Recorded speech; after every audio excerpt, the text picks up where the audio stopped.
The yoga of awareness goes straight to one of the fundamental questions. Am I the body? And yet it does so by looking very carefully at the body. If it turns out that the body is not what I thought or felt it to be, then how could I possibly identify my very being with the body?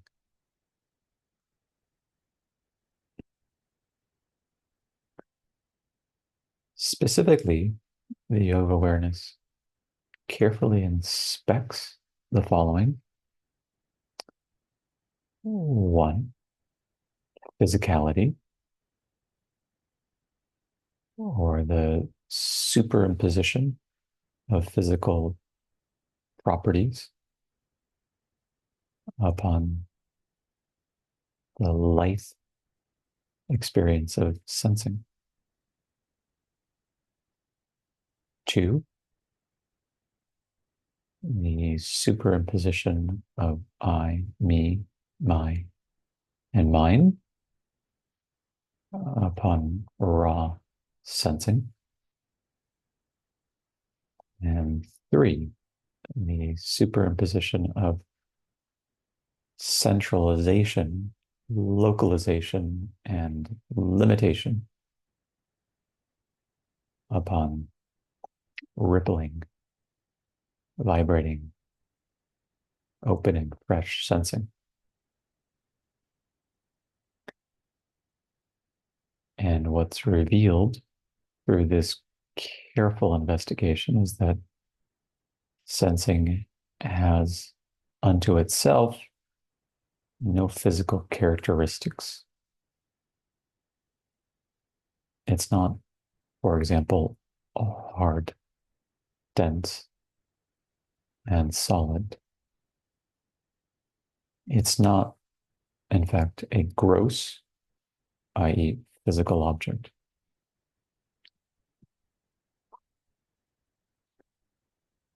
Moreover, what's understood is that when there's a clear understanding of sensing, it doesn't come with the words pain, my body part, my body experiencing this, I, my body, or mine. None of those names, nama, actually are directly affixed to effervescing sensing.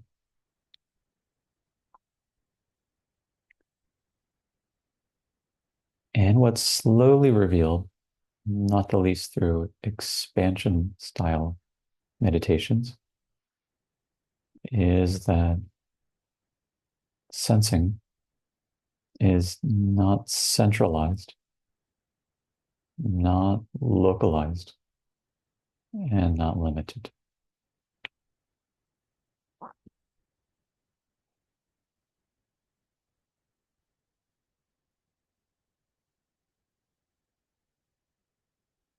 There remains a further area to investigate. And this is perhaps the stickiest one of all. It has to do with feelings that, as Rupert Spira sometimes calls them, are the deeper layers of identification.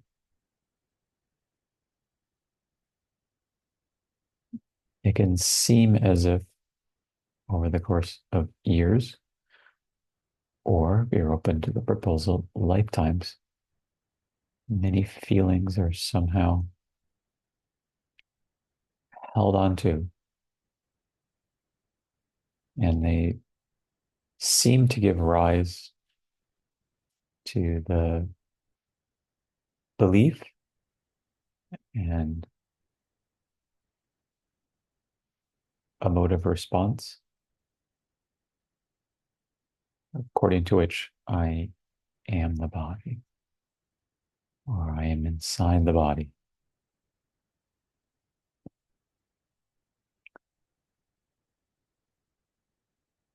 And so the yoga of awareness needs to range across all of these matters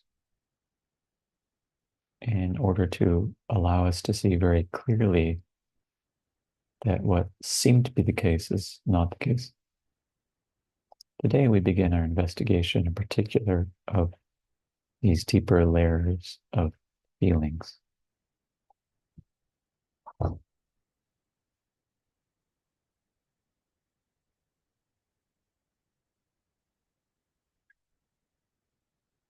Open to the experience of breathing.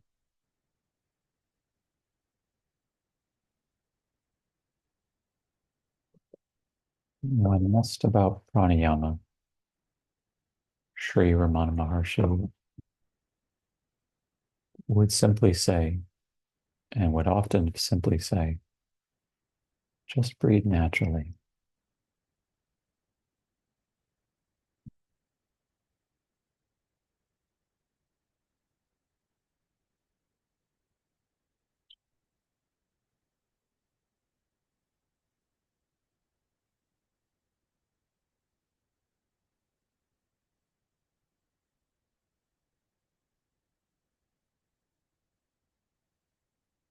In this approach, we don't involve ourself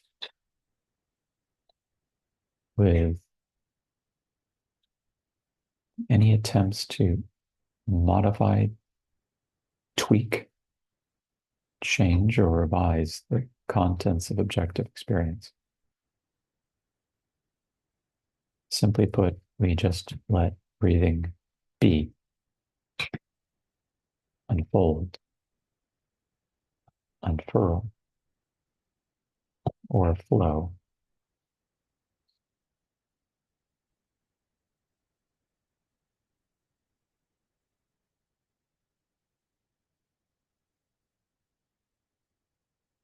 This does not mean if there is any kind of resistance that we now desire the breath to be long and smooth and sinewy. When it's said that we let the breath unfold, it means that we let it be however it is.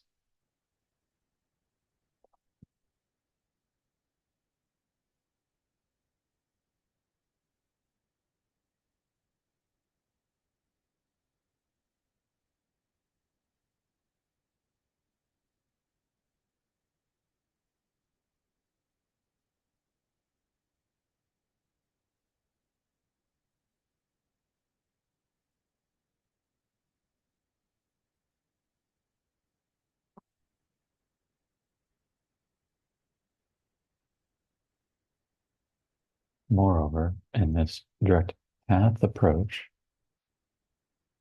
we place the emphasis on being the consciousness that we are. In which case, simply note that you, consciousness, are the substratum on account of which breathing is appearing.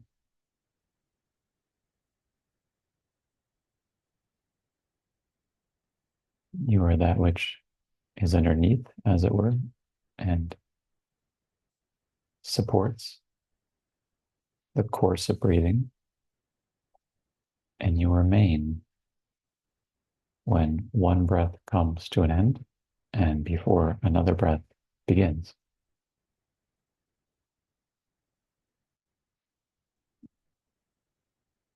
Therefore, you are continuously present when breathing is occurring and when it isn't.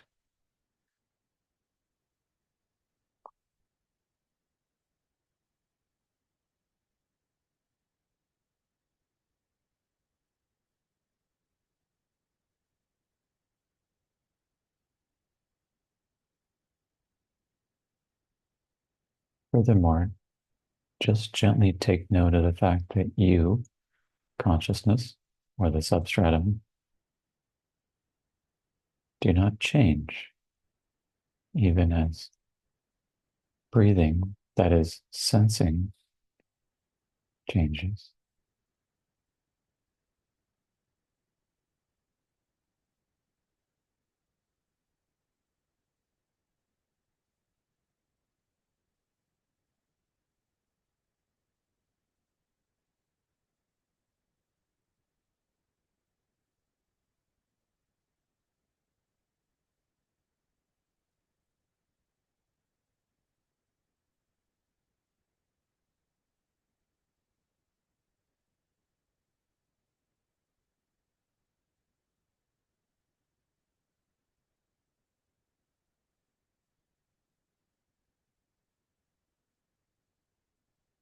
Notice that breathing continues to naturally rise and fall, and you have placed the emphasis on being the knowing with which breathing is known, of being aware of breathing unfolding, or of being the consciousness that is illuminating, natural, relaxed, scintillating breathing.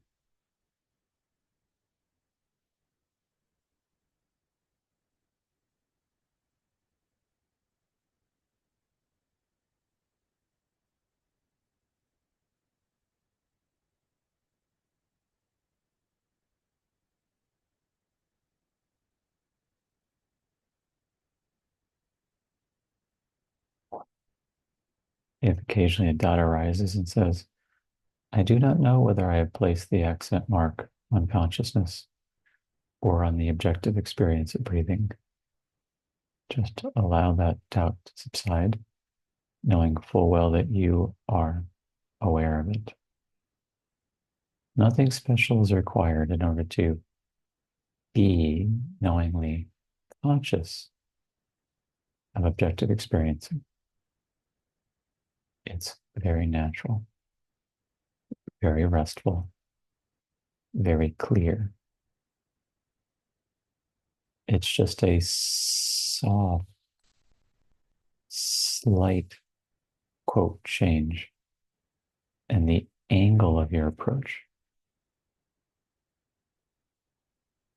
It's a gentle gestalt shift from the foreground of experience, i.e., a fascination with breathing here, to the background of experience, i.e., a very keen and natural interest in yourself.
Don't feel as if you have to make any extra or special efforts to maintain yourself as consciousness.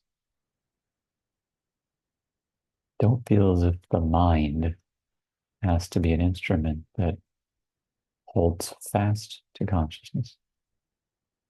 Just know directly that you are consciousness.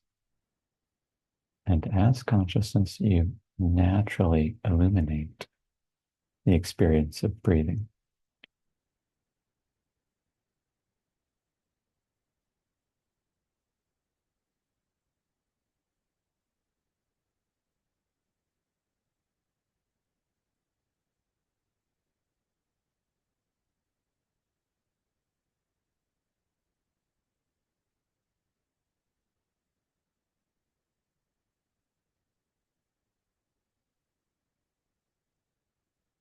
Not surprisingly,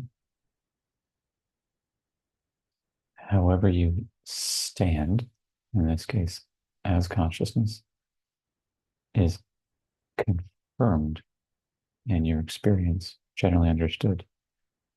As you naturally stand as consciousness, breathing feels subtler, subtler, finer, finer, clearer and clearer, sweet beyond sweetness.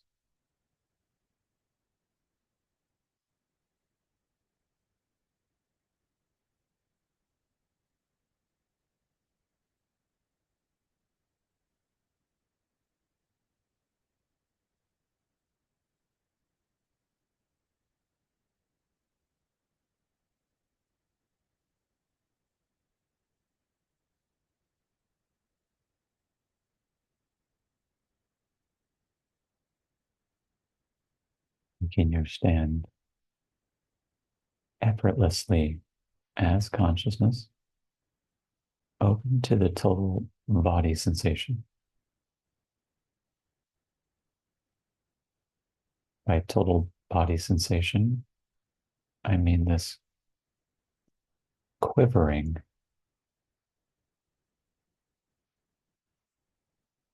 orb or aura like effervescing. I mean tingling, vibrating, undulating, rippling. I mean this immediate, raw, living, effervescing.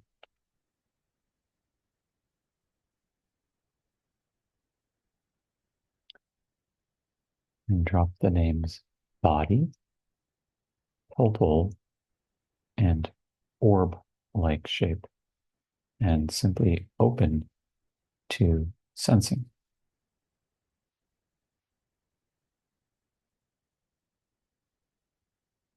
Notice that the cue doesn't really change anything fundamental. You are consciousness, and consciousness is illuminating without any effort the objective experience of sensing.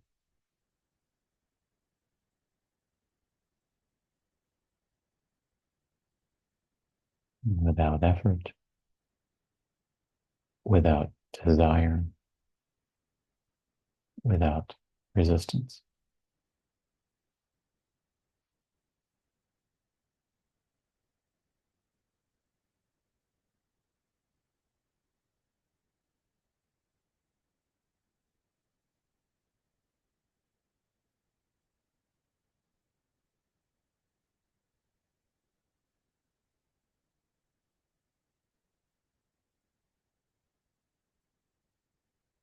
Notice that sensing is shapeless,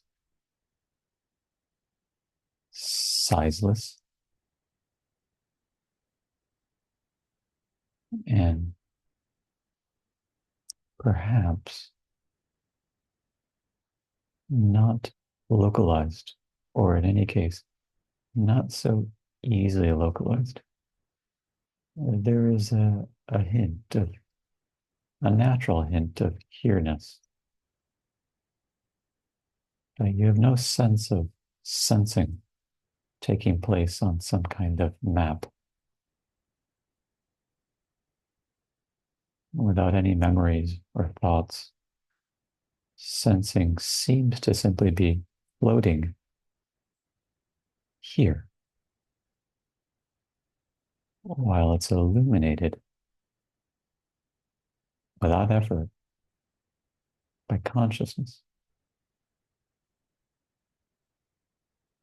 And sensing starts to reveal itself as appearing within the non space of consciousness.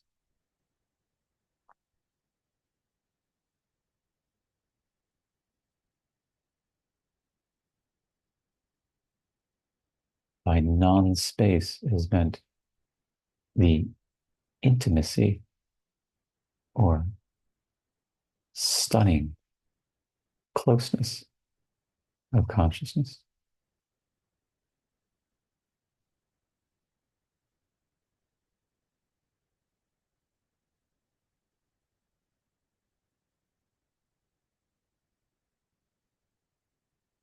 And when you open clearly and naturally to sensing, you wouldn't think to find any physical qualities associated with subtle, very subtle sensing.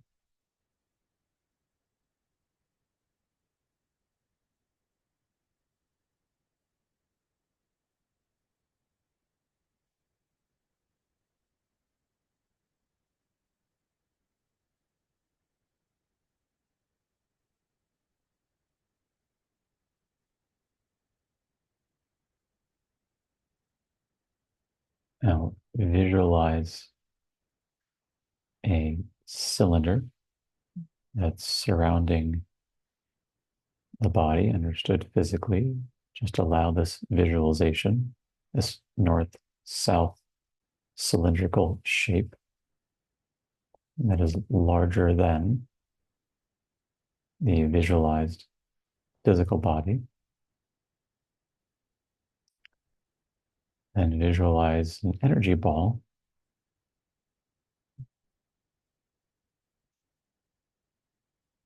whose diameter is about the length of the sides of the cylinder, and allow this energy ball to move from the base of the body, i.e., the bottom of the cylinder, upward through the cylinder and just above the crown of the head before it reverses course and goes down again. The energy ball is moving up and down, and whatever it passes through is transformed into energy, transformed into subtlety. You can coordinate it with the breath, like so. On the inhalation, the ball moves upward, and on the exhalation, the ball moves downward. Go at your own pace.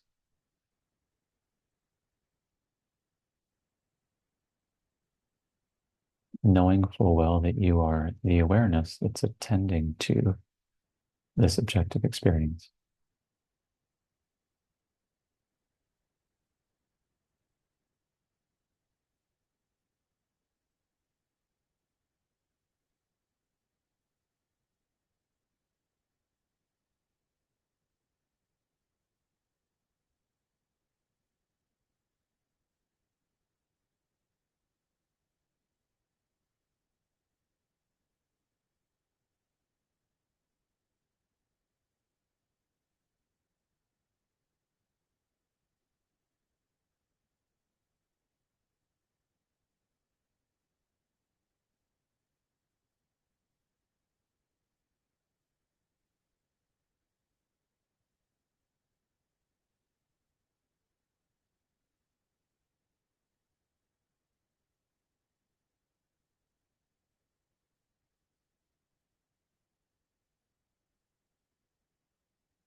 Note occasionally any desire for there to be more sensation or any aversion to any areas over which the ball passes.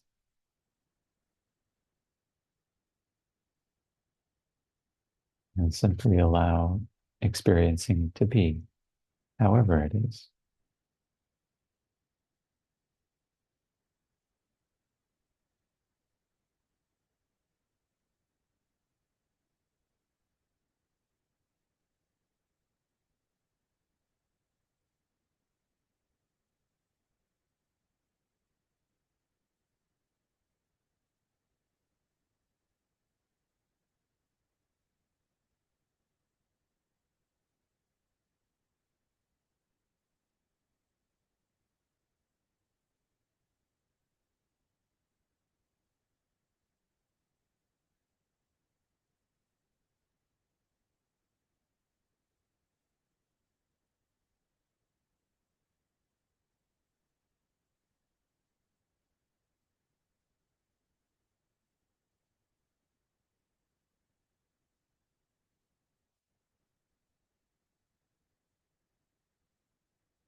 Remember, the key to this approach is not to try to change any experience, not to get high, though there may be indeed euphoria being experienced right now, or there may not be. It's simply to gently explore, to see what experience is revealing to consciousness that you are.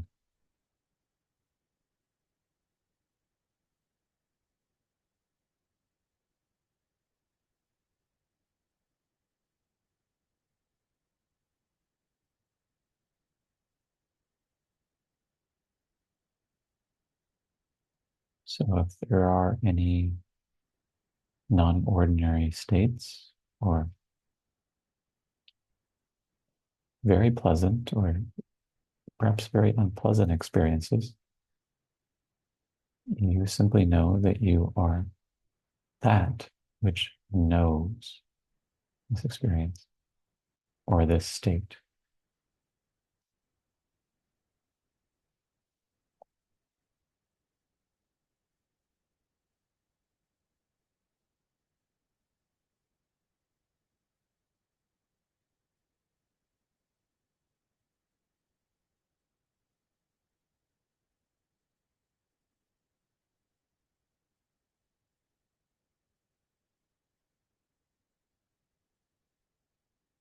And so the delicate understanding involves opening to this velvety sensing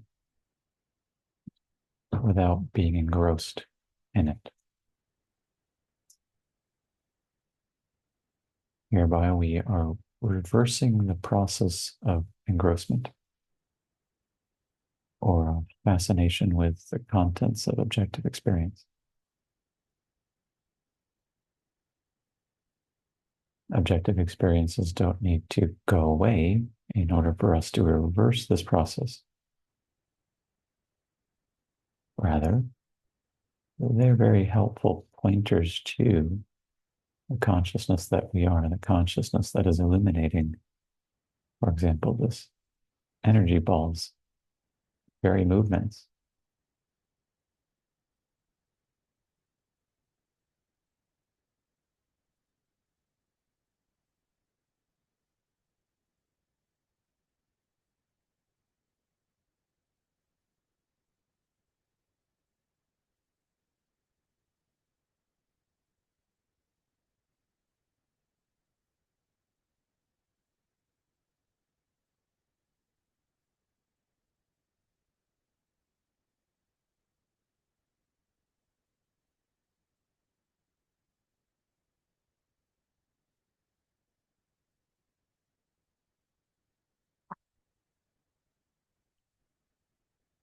You can now stop the movement and open once more to the total body sensation.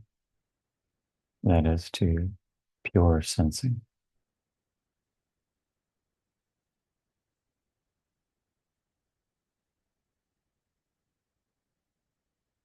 And just see what this experience is like from the point of view of consciousness.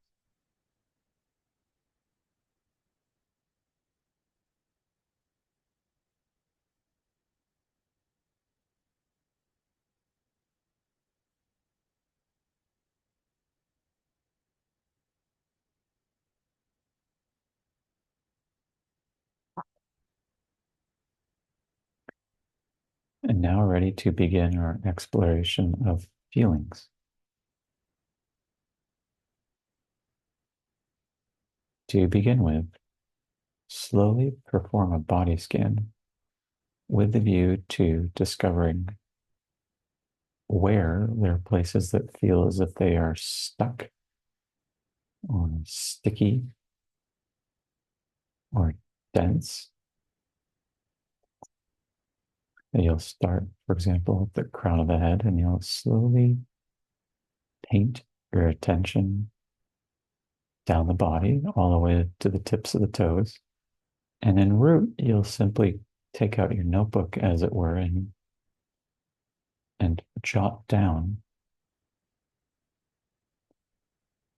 whenever you find something that feels stuck, hard, dense, blind, nebulous, unpleasant, or otherwise. Go at your own pace.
Okay, let's double check first. There are common places that can feel very stuck. These would include, but not be limited to, some area in the chest. You might want to look at this one once more, or some area around or in the shoulders,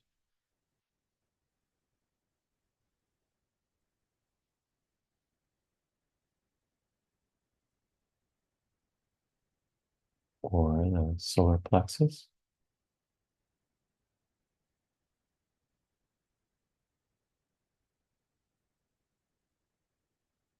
or in the stomach. Look above the belly button as well as below the belly button,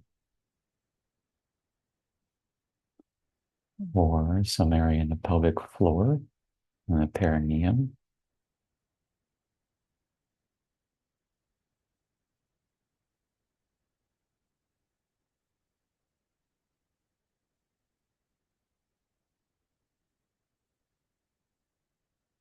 Now, taking up your list, ask yourself the question of the places where I found the feeling that something just was off, or nebulous, blind, confusing, painful, stuck, etc.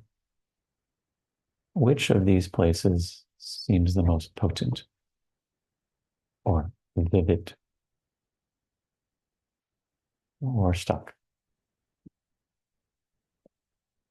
Feel free to survey your candidates and trust your intuition. Survey them rather until you settle upon the most vivid or most uncomfortable one.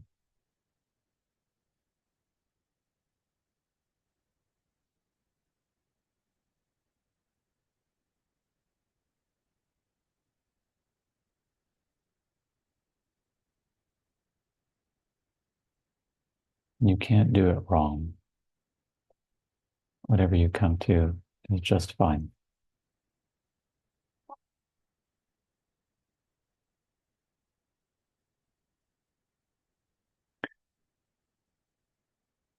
So set aside the other ones for now and open to this experience,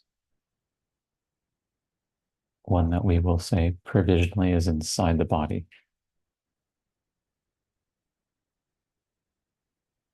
And just feel what this experience is like, staying with it gently, openly, welcomingly.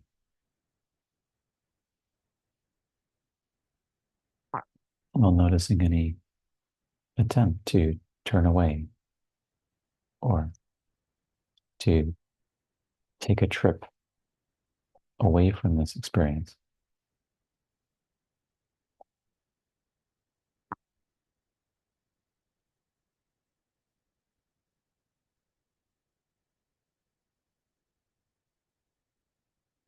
We're going to turn to words. I want you to, in what follows, allow for thinking to appear, however so associatively it does. So just allow words to come forth. Ask yourself the question, what is it that hurts the most here? What is it that is the most bothersome, terrible, awful, painful, or perhaps seemingly unbearable? And in this case, this question is inviting discourse to start. Feel that there is some little one, some body who is speaking, who is answering this question.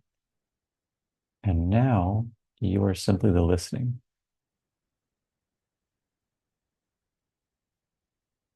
This may take a little while, so you need to be patient.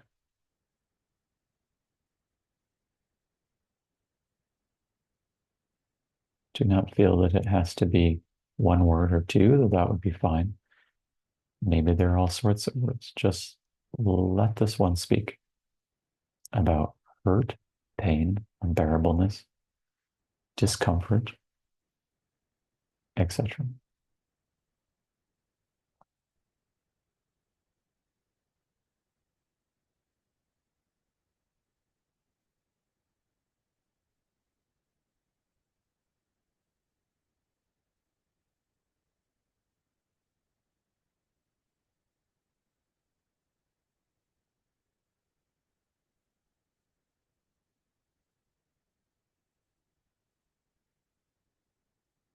We may find is something like the voice of a complaint.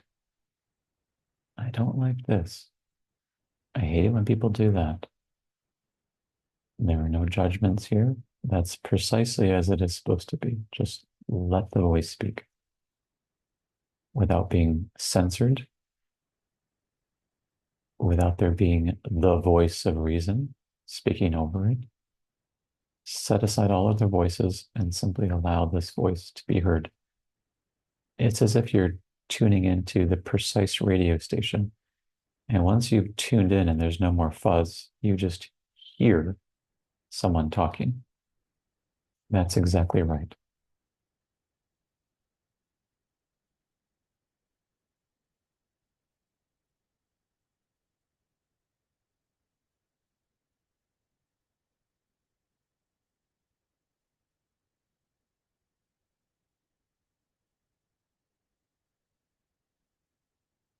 Notice if there's any desire to turn away from the speaking and just return. You are the listening with which it is heard, the welcoming with which it is welcomed.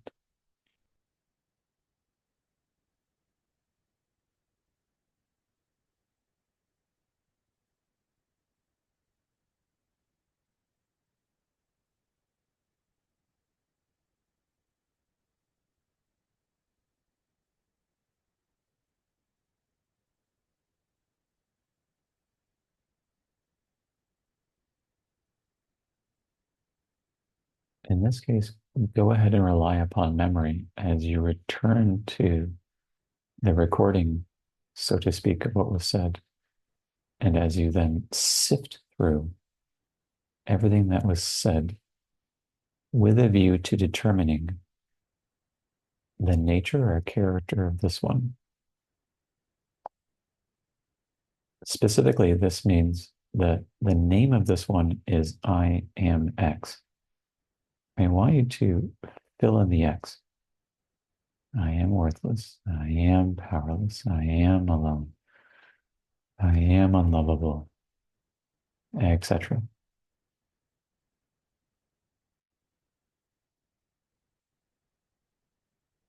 Now, if this one says, I am afraid, try to find out what he or she is afraid of. That will be X here in the I am X formulation.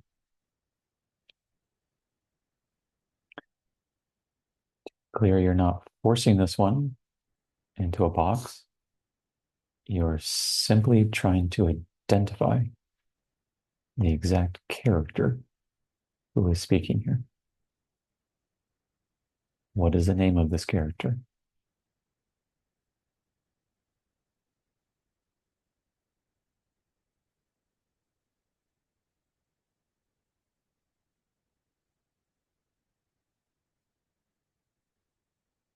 Take time, be patient, yet also gently persistent.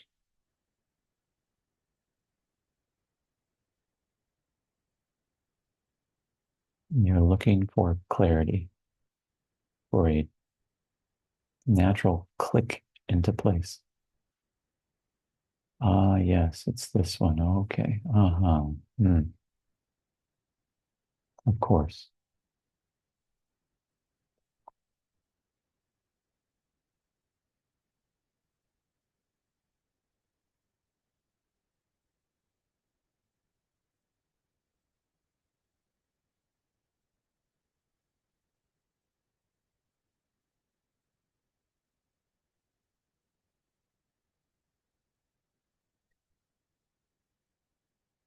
Now gently sound I am X, mentally sound these a few times. And in each case, see whether you can welcome this samskara, this I thought, this ego self completely.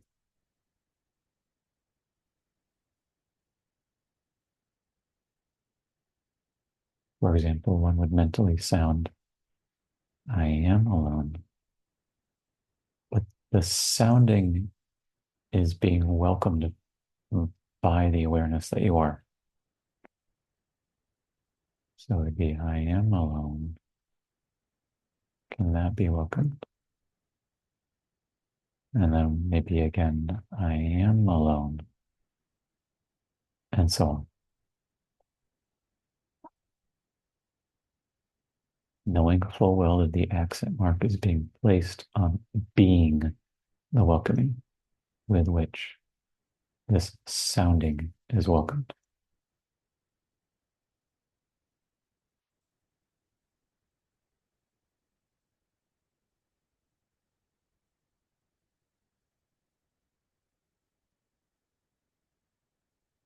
Notice any thrashing or turbulence or turning away. Notice any escapist tendencies. You welcome any of those, and then you slowly return to this I thought, samskara or ego self, and you allow it to sound mentally a few more times until it's clear that you actually restfully, openly are welcoming it and welcoming it entirely or totally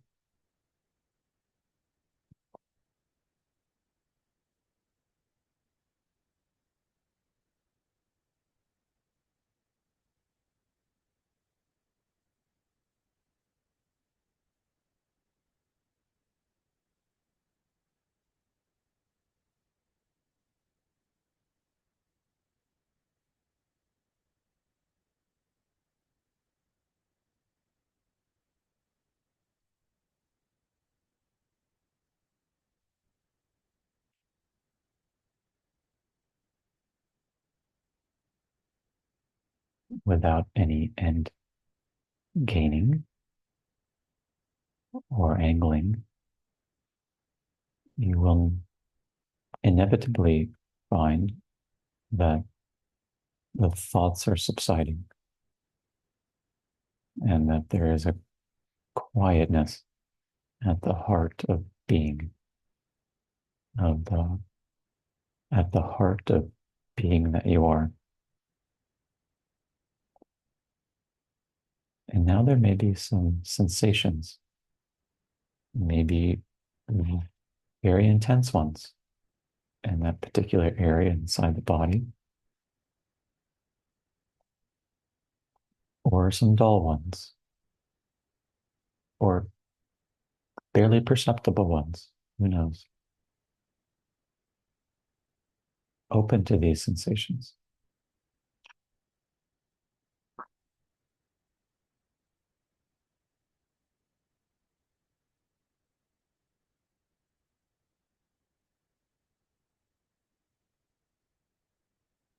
If there's any tendency to go away from them, to hide somewhere, then once more note that tendency and return to them freshly. In your heart, you know that they cannot harm you. In your heart, you know that you, consciousness, are only paradoxically so, or seemingly paradoxically so, opening to them without being them.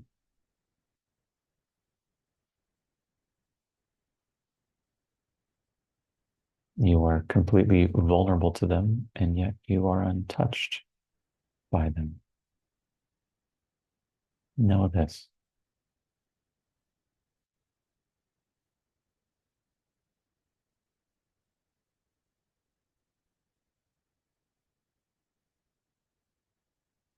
Now feel that you are love, and this love is all pervasive. If it were to occupy space, it would fill every inch, every centimeter of space.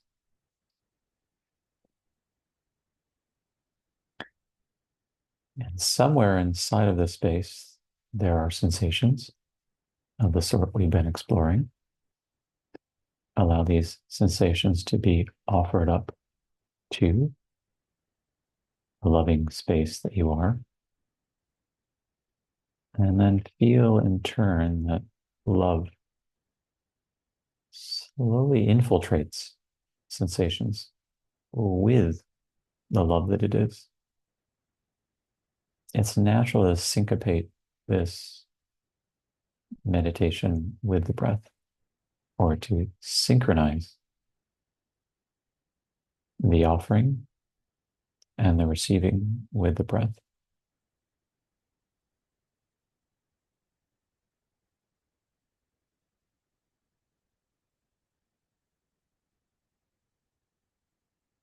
Occasionally a thought will arise and it will say, oh yes, this is the way we get rid of unpleasant sensations. This is how we, as it were, do therapy by other means. That's fine. You just welcome that thought, but that is not, in fact, the purpose of this meditation. The purpose of the meditation is simply to know who we are. And the movements, the postures, the asanas are simply slowly revealing the deep actual nature of our direct experience. Just see the meditation from this point of view and continue offering and receiving.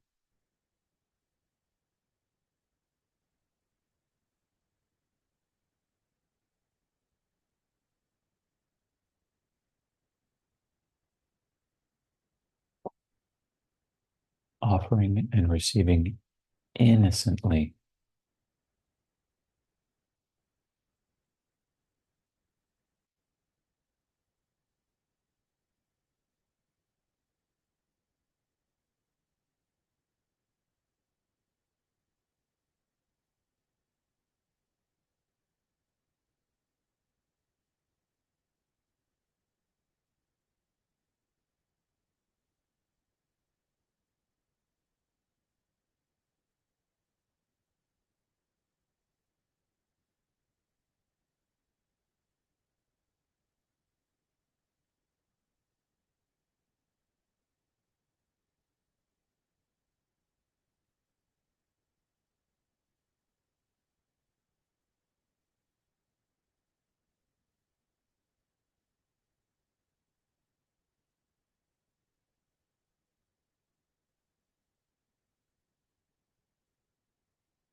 Of course, we're not engaged in reps and sets, so don't crank away. But we're also not falling asleep at the switch.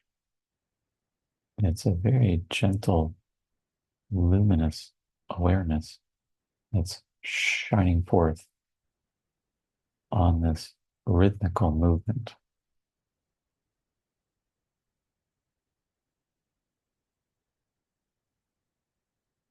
In fact, love is bathing every single part of the movement. And what you are is love.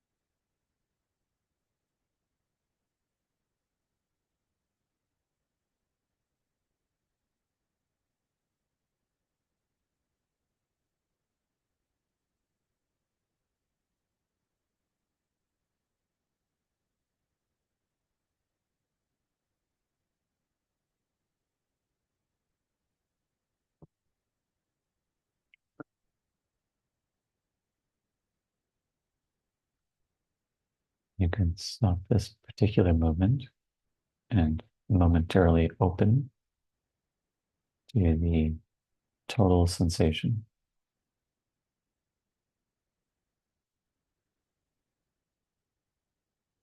Don't feel the urge to do anything, just be.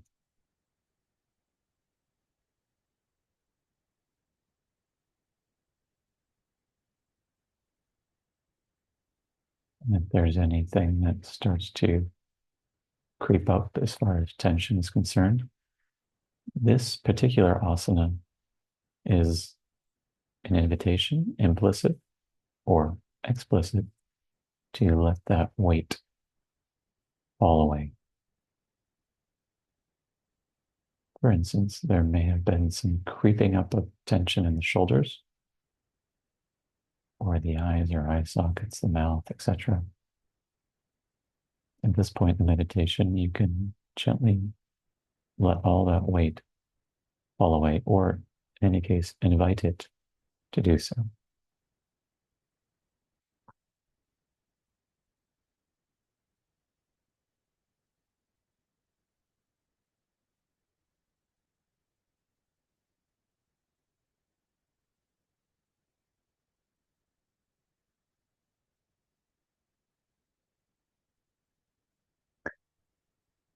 Now visualize the space out in front and name this space love. Really feel that the space extended out in front is love through and through. Feel that there's not even one particle in this space that is other than, different from, or even opposed to love. It is all love. And thus all loving.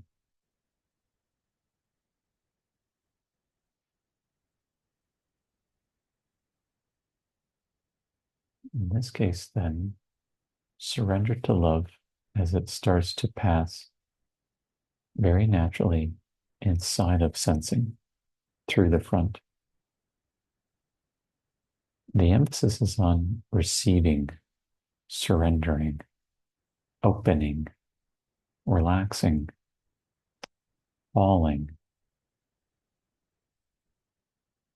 You can drop the visualization and simply feel love pouring in through the front.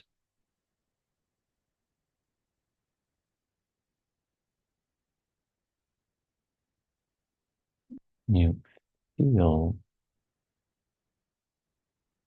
non-resistant receiving.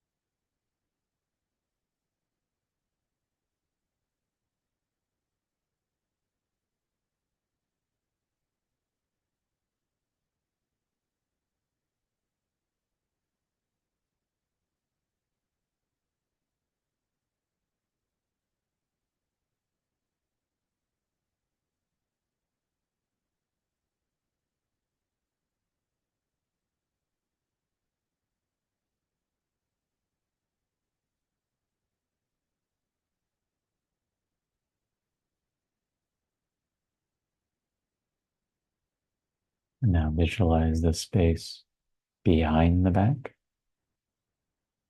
and feel that it is love through and through, and accordingly is loving.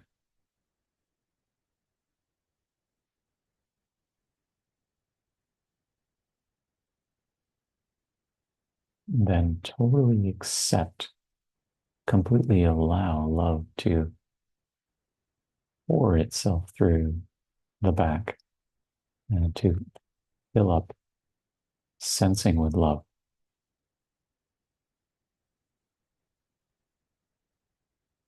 You are total receptivity.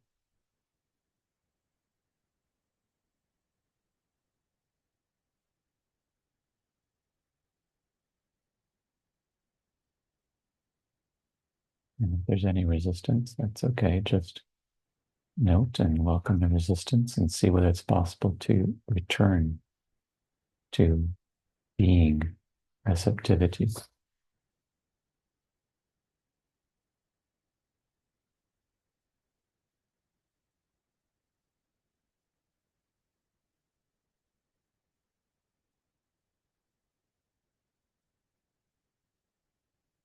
There may be a greater sense of tenderness or vulnerability because the back feels unshielded, unprotected. See whether you can embrace that sense of trying to protect or shield yourself. And then see whether it's possible to let down that guard, if only a little, and to receive as much as you are ready and able to receive.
Visualize the space to the left of the body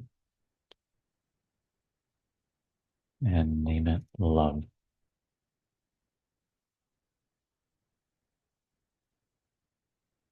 Have the conviction that this love is totally loving, that it is a profound yes to all that is. Then feel this love entering the left side of the sensation, pouring itself into the sensation and filling it up with its essence.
Now come to the right side, and in particular, the space off to the right side of the sensation. The name of the space is love. Know that it is loving and allow love to be received.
Next, visualize the space below the base of the body.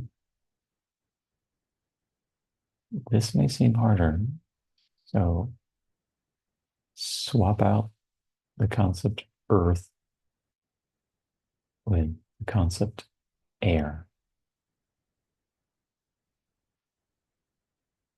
and call this air or airiness love. And let all of this airiness beneath the body be understood as nothing but love, lovingness. And then very gingerly receive this love into the sensation,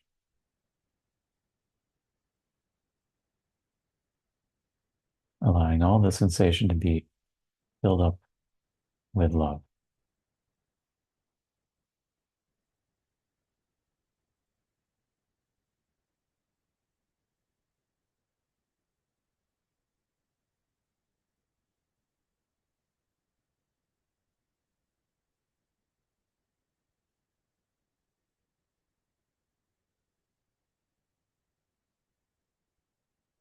And if you feel this is somehow vulnerable, somehow touching something that's very tender, you can simply welcome this tenderness, this fragility. That may be enough. Or you can welcome this tenderness or fragility and then see whether you can receive as much love as you're able to.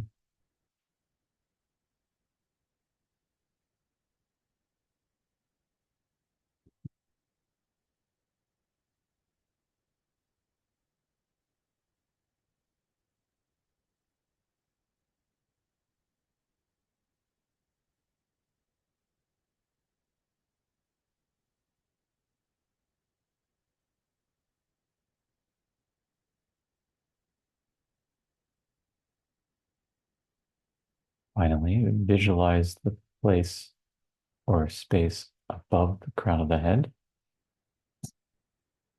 Know this space to be love, and therefore to be totally loving. And allow love to pass through the crown of the head and thence to fill up the entire sensation with its very essence.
You can stop the movements.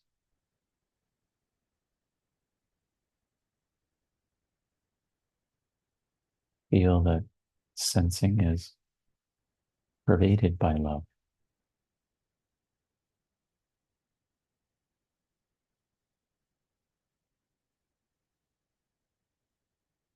And feel that the space beyond, while including sensing, is itself love.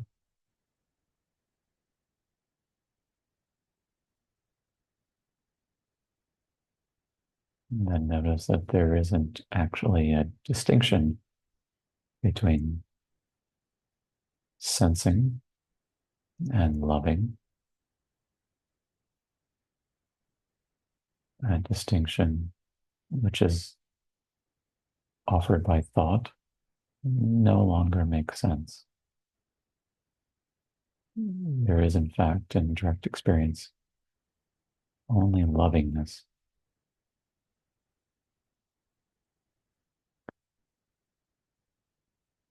Now it's clear to you that lovingness isn't an object and you aren't a separate subject. Instead, lovingness falls into you, or you fall forward into it. Because after all, there is no distinction between I and lovingness. There's just this, or just I.